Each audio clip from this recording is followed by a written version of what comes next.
Hello everyone, welcome to another video, and guess what? It's another quad celebration video. 2 months as a quadriplegic to be perhaps now, but it is 2 months as a quadriplegic, and I want to explain how we made a mistake in the first one. Originally, we had thought we had celebrated my quadriplegic date wrong. We didn't feel bad that we had celebrated my quadriplegic date wrong. Now, I'm going to try to explain this in the best way possible. When we filmed that video, we were actually correct about my quadriplegic date. We had actually gotten it correct and great. But during the video, we had checked our stories and had thought we were filming it days later. Yeah. So we had seen the story February 12th where we had said where there was an image of me in a wheelchair, a power wheelchair to be precise, and we had thought, oh wow, actually Emmy became a quad then. No, I just had cerebral palsy, and my cerebral palsy was getting worse, so I needed to be in that power wheelchair, meaning I just had difficulty walking. I would be an ambulatory wheelchair user, and although I had never really, I guess, said openly that I was a quadriplegic then, but I wasn't. So back then, when we had posted that story, we said, oh yeah, we would know when Emmy was a quadriplegic, because we would say, oh, like, we would check the story and say, oh, I wasn't a quadriplegic then. But we had totally forgot about it when we were filming that video. We were like, oh, isn't it like Emmy's 1 month? And we had set up the camera, and then we started talking about it, and then we were like, we had thought on Valentine's Day, oh wait, I was still in a wheelchair. I was a quadriplegic. How could we get something so wrong? We were wrong about the date that we thought was wrong. Like, literally, how could you do that bad? But, being serious, we were just chilling there. We had said, hey, we saw there was like a story on the 21st that I had became a quadriplegic. I thought, hey, it's my 1 month. Let's celebrate that. We started to celebrate it, and then midway during the video, we had seen, oh my god, like, the date, we got this whole wrong, and we just started filming the video. But that was a major fail on our part. We had gotten the date of the actual quadriplegic right, of when I actually became a quadriplegic, so that was always great. And then prior to then, we had thought February 12th I had actually become a quadriplegic, but when in reality, I only had cerebral palsy, and my cerebral palsy was getting worse, so I had to be in a electric wheelchair to help me sustain my walking ability throughout the day. And we had totally forgot, or didn't even read it. We just saw the date, and we're like, oh my god, like, I actually became a quad February 12th? No. William, however, became a quad February 13th, so that would have been close to his actual date. Mine was way off. We had thought I became a quadriplegic February 12th, and in the description we said, oh, I became a quad February 12th. No, that is when I had was in a wheelchair just because of cerebral palsy. I wasn't a quadriplegic. I didn't have any other issues with my hands or fingers, but now we know the actual date. We know to always celebrate it on the 21st. So this is 2 months as a quadriplegic, and we'll just discuss on what new challenges we have faced or what has happened in the 2 months of being a quadriplegic. Now, in the beginning of my quadriplegic journey, I felt like when I was just getting used to it, I had all these things wrong, because everyone knows that I have no finger function or no tricep function because I'm a C5, C6 incomplete quadriplegic. And everybody knows that. If you have watched my videos, seen my post, and seen my wife's post, you would know that. And that's fine if you don't. Welcome to the channel if you don't. But for me, on the first week of my quadriplegic journey, everything went wrong. My power, how would you say that? The joystick of my power wheelchair or electric wheelchair fell off, and I don't really drive a power wheelchair really much anymore. I mean, I take photos with it, and I do drive it, but I don't drive it all the time. Do you want me to delete the photos you took? I already did. They're back in my camera. That's weird. Okay, yeah, go ahead. That's odd. That was fucking weird. I deleted them. I never saw them before. What? Okay. yeah, since everything on the first week of quadriplegic had gone wrong, I have no tricep function nor no finger function. So whenever I tried, this was just the wheelchair story. Sorry, I went on about the power wheelchair thing. I'm just going to tell the falling out the wheelchair story now. I've fallen out my wheelchair like 2 times, throughout the whole quadriplegic journey, which is fun. Really? Yeah, I think. You fell out of your wheelchair 3 times yesterday. No, I meant like actually when we were at. Oh, I don't know. I've fallen out my wheelchair dozens of times because my wife would be driving with her power chair and she would be driving in it and would hit my feet. Zoom in. Would hit my feet, and since I have no tricep function nor no finger function, it would always just go horribly wrong.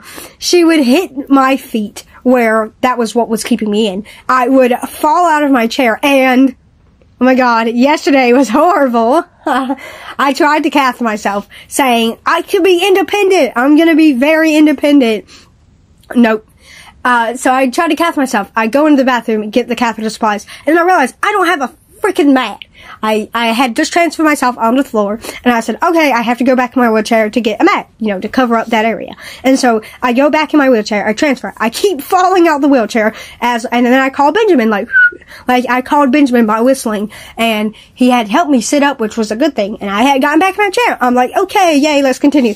I grab the mat, I keep falling out my wheelchair because my wife, my daughter, what the fuck, my wife, she drove past me. And she's like, oh, I'm so sorry. And, she says sorry every single time. And she's like, oh my gee, I'm like, I'm so sorry because, I accidentally hit you. And she was trying to help me back in by going to the other side of me to help push me with her chair. And then she ended up just pushing the back where I had my hand latched onto. And I ended up falling on her chair. She's like, oh my god. I'm like, I'm so sorry.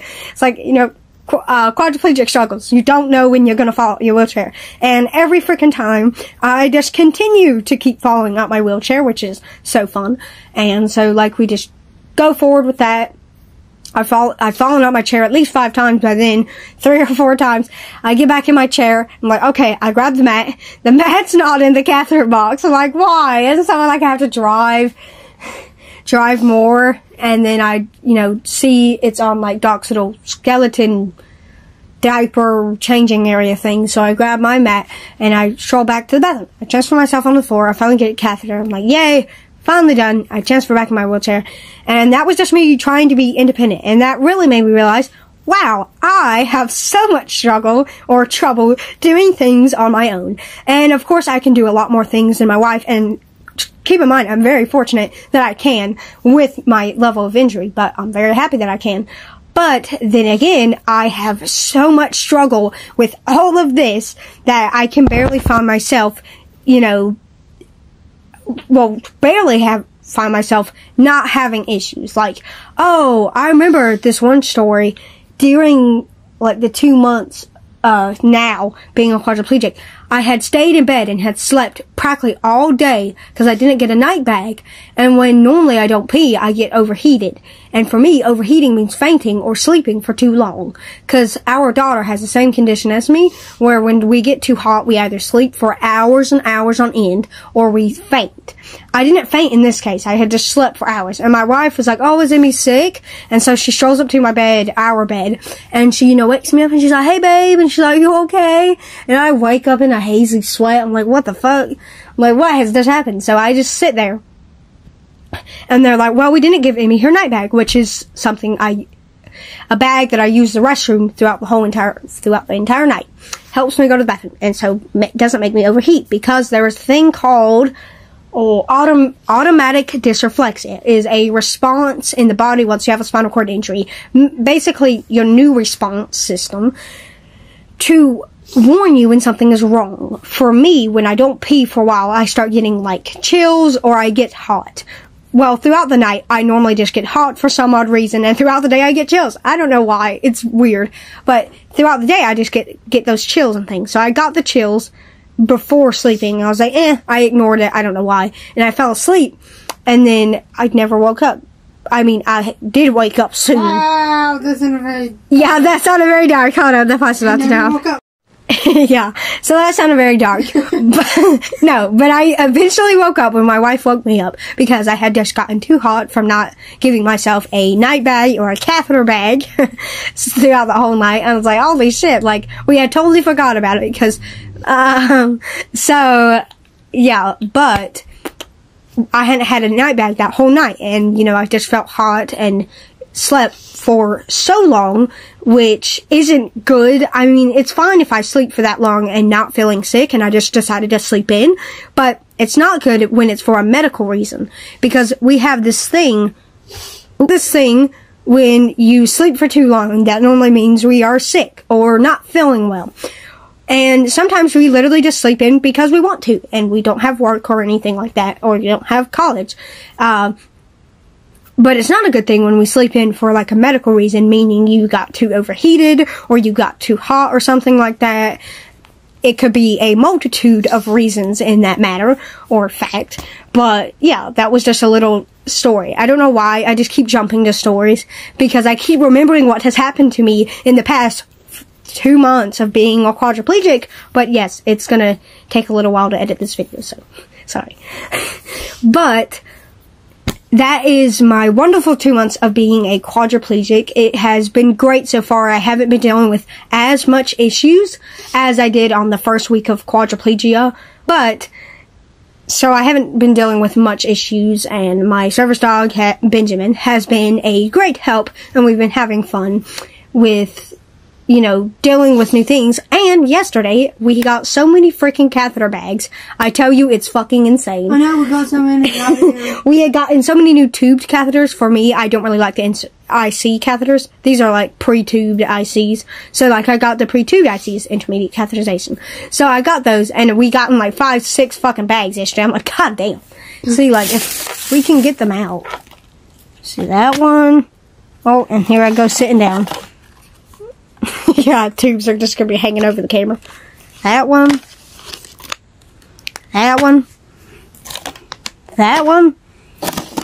And I think that's it. We only have one non-tubed Zox bag.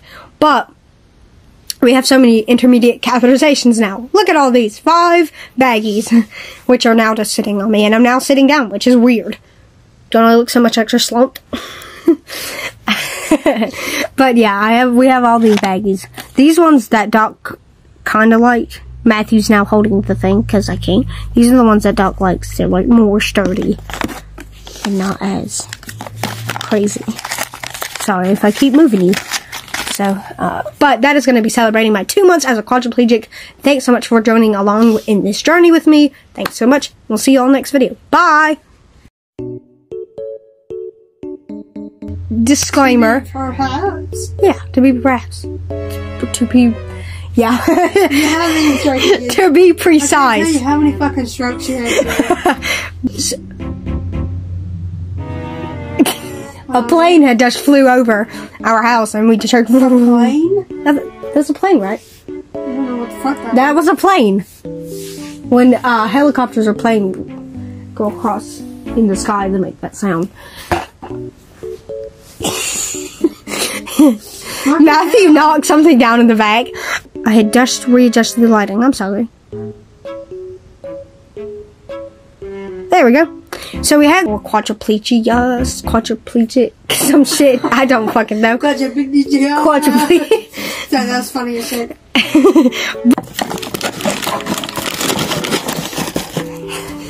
God, Matthew could have not been less louder about those bags. To be fair, they're right behind this little wooden background, which makes a great setup, by the way. It's a wonderful setup. Can I end it?